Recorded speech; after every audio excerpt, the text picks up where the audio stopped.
Dusha Zachitsky caught on a limb. Battle Talk going up in the middle for Pike next. He's starting to push into open space. Down on the fence, Spondula dropped out. Then came Bjorn to Love. He's looking for Pike to come out now and try and get a bit of a toe up to the bend. Plain Vital is behind those second last, and still at the tail is Fremont.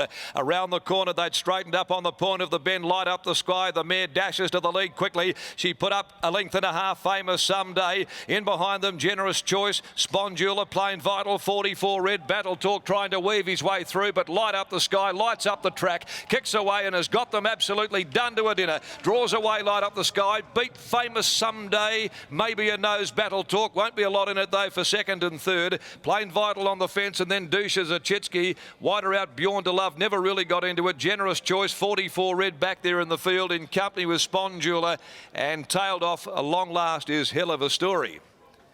Light Up the Sky, 692.20. Ridden by Brad Parnham. Coming away to win the Heineken handicap very comfortably. Gives the Parnham stable the second leg of a double this afternoon. A mare by the Kentucky Derby winner, Big Brown, from Christmas Offer. Now there's an omen for the Arvo. Light Up the Sky for owner Sando Walliardo, and ridden by Brad Parnham. She was the one that always had the gun run throughout. Just a matter of when he was going to put his finger on the trigger and let her go, and she certainly did explode when he did. 6, Light Up the Sky, taking out race 6 on the card. Won't be a lot in it between Battle Talk and also Famous Someday for second and third numbers,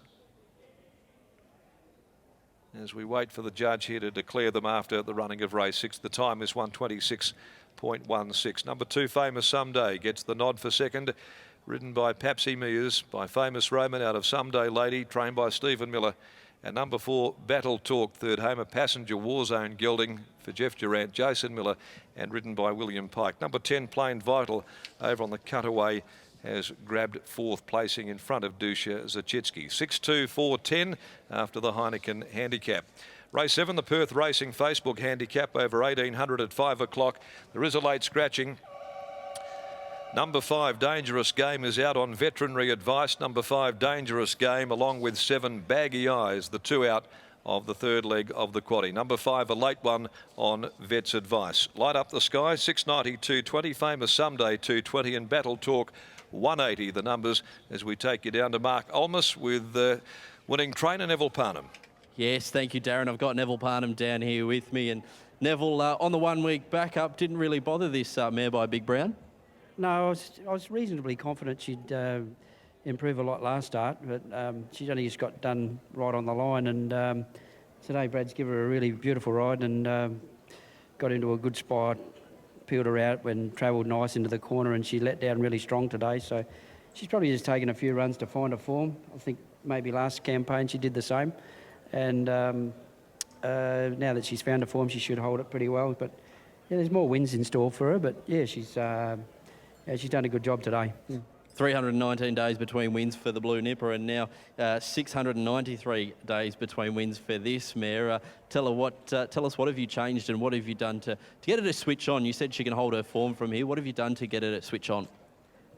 Look, nothing really a lot different. You know, I think she just needed a few runs to find her form, and we took her to Northern 3 starts back, and she scrambled out the gates and got well back in the field and on the inside, which I don't think she appreciates. And last run, it was a good effort. She got beat ahead, and today she's just been far too good for him, but I haven't mixed it up a lot, you know, just trained her sort of the same way, but she certainly, you can see in her coat and herself that she's found herself, and you know, I was pretty confident she'd win today, but yeah, I guess you got to get the job done, but yeah, I was pretty confident she'd go well. Do you take her now to another Class 3 or Class 5 or even maybe a weaker Saturday race? Look, she won as a 2-year-old, and big dollars.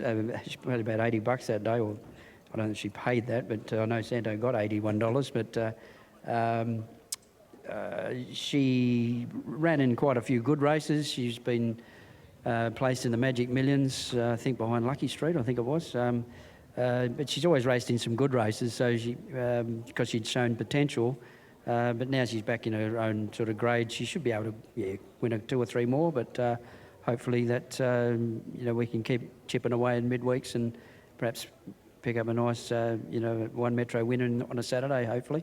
Well done, Neville, and congratulations. Hopefully she can hold her form. Hopefully. Thanks. Winning trainer there, Neville Parham. Now winning jockey, Brad Parham joins me. Brad, a double for the day with Dad. Must be happy.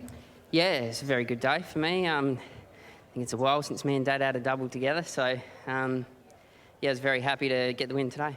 Tell us a little bit about the ownership and the colours there as well. It's always great riding winners for the owner there. They've got a lot of horses in the stable, and they do great things for the Parham stable. Yeah, that for sure.